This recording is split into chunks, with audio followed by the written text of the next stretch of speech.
एक साहिब का बयान है, मदीनतुल औलिया मुल्तान शरीफ में हजरत सैयदना गौस बाहुल हक्के व दीन ज़करिया मुल्तानी रहमतुल्लाह अलैह के मज़ार पर सलाम अर्ज करने के लिए मैं हाजिर हुआ। फातिहा के बाद जब लौटने लगा तो एक शख्स पर मेरी नजर पड़ी जो मशगूल दुआ था। मैं ठिठक कर वही खड़ा रह गया। दराज कद मगर बदन निहायती कमजोर और चेहरे पर उदासी छाई हुई थी। चौंक कर खड़े होने की वजह यह थी कि उसके गले में पानी का एक डोल लटका हुआ था जिसमें उसने अपने दाएं हाथ की उंगलियां डुबोए रखी थी। उसके चेहरे को बगौर देखा तो आशनाई की बू आई। मैं उसके फारिग होने का इंतजार करने लगा। जब उसने दुआ खत्म की तो मैंने उसको सलाम किया। उसने सलाम का जवाब देकर मेरी तरफ बगौर देखा और मुझे पहचान लिया। लम्हा भर के लिए उसके सूखे होठों पर फीकी सी मुस्कुराहट आई और फौरन खत्म हो गई। फिर हस्बे साबिक वो उदास हो गया। मैंने उसके गले में पानी का डोल लटकाने और उसमें दाएं हाथ की उंगलियां डुबोए रखने का सबब दरियाफ्त किया। इस पर उसने एक आहे सर्द दिलपुर दर्द से चीखने के बाद कहना शुरू किया, मेरी एक छोटी सी परचून की दुकान है। एक बार मेरे पास आकर एक भिखारी ने दस्ते सवाल दराज किया। मैंने एक सिक्का निकालकर उसकी हथेली पर रख दिया। वो दुआ देता हुआ चला गया। फिर दूसरे दिन भी आया और इसी तरह सिक्का लेकर चला गया। अब वो रोज रोज आने लगा और मैं भी कुछ न कुछ उसको देने लगा। कभी कभी वो मेरी दुकान पर थोड़ी देर बैठ भी जाता और अपने दुख भरे अफसाने मुझे सुनाता। उसकी दास्ताने गम निशान सुनकर मुझे उस पर बड़ा तरस आता। यूं मुझे उससे काफी हमदर्दी हो गई और हमारे दरमियान ठीक ठाक याराना कायम हो गया। दिन गुजरते रहे। एक बार खिलाफे मामूल वो कई रोज तक नजर न आया। मुझे उसकी फिक्र लाहिक हुई कि वो हो न हो बेचारा बीमार हो गया, वरना इतने नागे तो उसने आज तक नहीं किए। मैंने उसका मकान तो देखा नहीं था, अलबत्ता इतना जरूर मालूम था कि वो शहर के पहाड़ वीराने में एक झोपड़ी में तन्हा रहता है। खैर मैं तलाश करता हुआ बिल आखिर उसकी झोपड़ी तक पहुंच ही गया। जब अंदर दाखिल हुआ तो देखा कि हर तरफ पुराने छितड़े बिखरे पड़े हैं। एक तरफ चंद टूटे फूटे बर्तन रखे हैं। अलगर्ज दरो दीवार गुर्बत व इफलास के अफसाने सुना रहे थे। एक तरफ वो टूटी हुई चरपाई पर लेटा हुआ था। वो सख्त बीमार था और ऐसा लगता था कि अब जाबर न हो सकेगा। मैं सलाम करके उसकी चारपाई के पास खड़ा हो गया। उसने आंखें खोली और मेरी तरफ देखकर उसकी आंखों में हल्की सी चमक आई। अपने पास बैठने का इशारा किया। मैं बैठ गया। बामुश्किल उसने तमाम लब खोले और धमधम आवाज में बोला, भाई मुझे मुआफ कर दो, मैंने तुमसे बहुत धोखा किया है। मैंने हैरत से कहा, वो क्या है? कहने लगा, मैंने तुमको अपने दुख दर्द के जितने भी अफसाने सुनाए वो सब के सब मन घड़त थे और इसी तरह गढ़ी हुई दास्तानें सुनाकर मैं लोगों से भीख मांगता रहा हूँ। अब क्योंकि बचने की बज़ाहिर कोई उम्मीद नजर नहीं आती, इसलिए तुम्हारे सामने हकाइक का इंकिशाफ किए देता हूँ। मैं मुतवासिल हाल घराने में पैदा हुआ, शादी भी की और बच्चे भी हुए। मैं कामचोर हो गया और मुझे भीख मांगने की लत पड़ गई। मेरी बीवी को मेरे इस पेशे से सख्त नफरत थी। इस सिलसिले में अक्सर हमारी लड़ाई ठनी रहती। रफ्ता रफ्ता बच्चे जवान हुए। मैंने उनको आला दर्जे की तालीम दिलवाई थी। उनको बड़ी बड़ी मुलाजमतें मिल गईं। अब वो भी मुझ पर खफा होने लगे। उनका पहम इसरार था कि मैं भीख मांगना छोड़ दूं, लेकिन मैं आदत से मजबूर था। मुझे दौलत से बेहद प्यार था और बगैर मेहनत की आती हुई दौलत को मैं छोड़ना नहीं चाहता था। आखिरकार हमारा इख्तिलाफ बढ़ता गया और मैंने बीवी बच्चों को खैर बात कहकर इस वीराने में झोपड़ी बांध ली। इतना कहने के बाद उसने छितड़ों के एक ढेर की तरफ जो झोपड़ी के एक कोने में था इशारा करते हुए कहा कि यहाँ से छितड़े हटाओ। इसके नीचे तुम्हें 4 बोरियां नजर आएंगी, उनमें से एक बोरी का मुंह खोल दो। चुनांचे मैंने ऐसा ही किया। मैंने जो ही बोरी का मुंह खोला तो मेरी आंखें फटी की फटी रह गई। इस पूरी बोरी में नोटों की गड्डियां तह दर तह रखी हुई थी और यह एक अच्छी खासी रकम थी। अब वो भिखारी मुझे बड़ा पुरइसरार लग रहा था।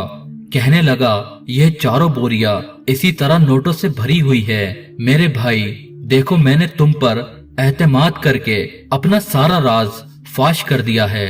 अब तुमको मेरी वसीयत पर अमल करना होगा, करोगे ना?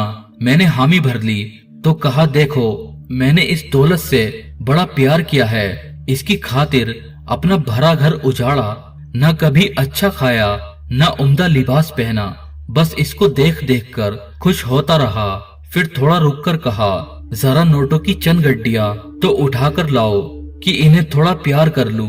मैंने बोरी में से चंद गड्डियां निकाल कर इसकी तरफ बढ़ा दी। उसकी आंखों में एकदम चमक आ गई और उसने अपने कांपते हुए हाथों से उन्हें ले लिया और अपने सीने पर रख दिया और बारी बारी चूमने लगा। हर एक गड्डी को चूमता और आंखों को लगाता जाता और कहता जाता कि मेरी वसीयत खास वसीयत है और इसको तुम्हें पूरा करना ही पड़ेगा। और वो यह है कि मेरी जिंदगी भर की पूंजी यानी चारों नोटों की बोरियों को तुम्हें किसी न किसी तरह भी मेरे साथ दफन करनी होंगी। मैंने वादा कर लिया। वो निहायत हसरत के साथ नोटों को चूम रहा था कि अचानक उसकी हल्क से एक खौफनाक चीख निकलकर फजा की पहनाइयों में गुम हो गई। मैं खौफ के मारे थर थर कांपने लगा। उसका नोटों वाला हाथ चारपाई की नीचे की तरफ लटक गया, नोट हाथ से गिर पड़े और सर दूसरी तरफ ढलक गया और उसकी रूह कफसे उनसूरी से परवाज हो गई। मैंने जल्द ही अपने आप पर काबू पा लिया और उसके सीने वगैरह से और नीचे से भी नोट इकट्ठे करके उसकी बोरी में वापस डाल दिए। बोरी का मुंह अच्छी तरह बंद करके चारों बोरियां हस्बे साबिक छितड़ों में छिपा दी। फिर चंद आदमियों को साथ लेकर उसकी तकफीन की और किसी भी हीले से बड़ी सी कब्र खुदवा कर हस्बे वसीहत चारों बोरियां उसके साथ दफन कर दी। कुछ अरसे के बाद मुझे कारोबार में खसारा शुरू हो गया और नौबत यहाँ तक आ गई कि मैं अच्छा खासा मकरूज हो गया। कर्ज खाओ के तकाजे ने मेरी नाक में दम कर दिया। अदाए कर्ज की कोई सबील नजर नहीं आती थी। एक दिन अचानक मुझे अपना वो पुराना यार पुरइसरार भिखारी याद आ गया और मुझे अपनी नादानी पर रह रहकर अफसोस होने लगा कि मैंने उसकी वसीहत पर अमल करके इतनी सारी रकम उसके साथ क्यों दफन कर दी। यकीनन मरने के बाद उसे कब्र में उसके माल ने कोई नफा न देना था। अगर मैं उस माल को रख लेता तो आज जरूर मालदार होता। मजीद शैतान ने मुझे मशवरे देना शुरू किए कि अब भी क्या गया है, वहाँ कब्र में अब भी वो दौलत सलामत होगी। मैंने किसी पर अभी तक ये राज जाहिर किया ही नहीं है। हिला करके मैंने तो बोरियां दफन की है, वो अब भी कब्र में मौजूद होंगी। शैतान के इस मशवरे ने मुझ में कुछ डरस पैदा की और मैंने अज़्म कर लिया कि ख्वाह कुछ भी हो जाए मैं वो नोटों की बोरियां जरूर हासिल कर लूंगा। एक रात कुदाल वगैरह लेकर मैं कब्रिस्तान पहुंच गया। मैं अब उसकी कब्र के पास खड़ा था। हर तरफ हौलनाक सन्नाटा और खौफनाक खामोशी छाई हुई थी। मेरा दिल ना मालूम किसी खौफ के सबब जोर जोर से धड़क रहा था और मैं पसीने में शराबोर हो रहा था। आखिरकार सारी हिम्मत जमा करके मैंने उसकी कब्र पर कुदाल चला ही दी। 2-3 कुदाल चलाने के बाद मेरा खौफ तकरीबन जाता रहा था। थोड़ी देर की मेहनत के बाद मैं उसमें एक मुनासिब सा शिकाफ करने में कामयाब हो गया। अब बस हाथ अंदर बढ़ाने ही की देर थी, लेकिन फिर मेरी उम्मीद जवाब देने लगी। खौफे दहशत के सबब मेरा सारा वजूद थर थर कांपने लगा। तरह तरह के डरावने ख्याल ने मुझ पर गलबा पाना शुरू किया।